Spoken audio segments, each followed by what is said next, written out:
و ای جوانان و نوجوانان، قدر پدر و مادر خود را بدانید، قدر پدر و مادر خود را بدانید.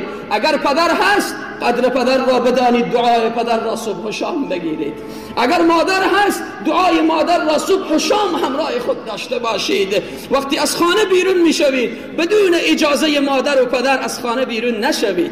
تا حتی وقتی به مسجد میایید، پدر و مادر را به جریان بگذارید. پدر جان، مادر جان، دعا بدی، میرم طرف نماز، طرف مسجد، طرف کار و کسب میرم، طرف بازار میرم، شاید برگشت نباشد، شاید دیدار نباشد. دعای پدر و مادر را همیشه همراه خود ای جوانان و نوجوانان داشته باشید. حق پدر و مادر را ادا کنید، احترام پدر و مادر را بگیرید، اکرام کنید، احترام کنید، عزت کنید برای پدر و مادر خود و رضایت پدر و مادر را به دست بیاورید که رضایت الله وابسته به رضایت پدر و مادر می باشد.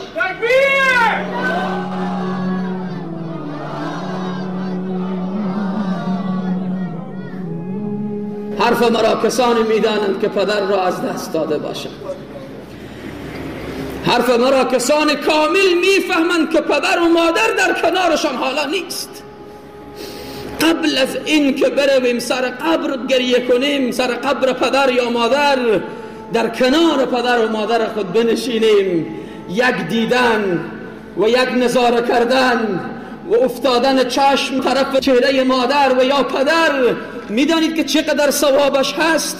به اندازه یک حج عمره ثواب دارد. تو برو طرف مادر خود نگاه کن، حج عمره ادا کردی، ثواب یک حج عمره برای تو نوشته می شود. چقدر ما تلاش میکنیم، زحمت میکشیم، مصرف میکنیم، کجا میریم؟ میرم به عمره. صبح و شام عمره به جا بیار. برو طرف پدر خود نگاه کن، طرف مادر خود نگاه کن، به صحبتشان بنشین، توصیه هایشان را گوش کن که پشیمان میشوی و دعایشان را همراه خود داشته باش قبل از این که آنها را از دست بدهی.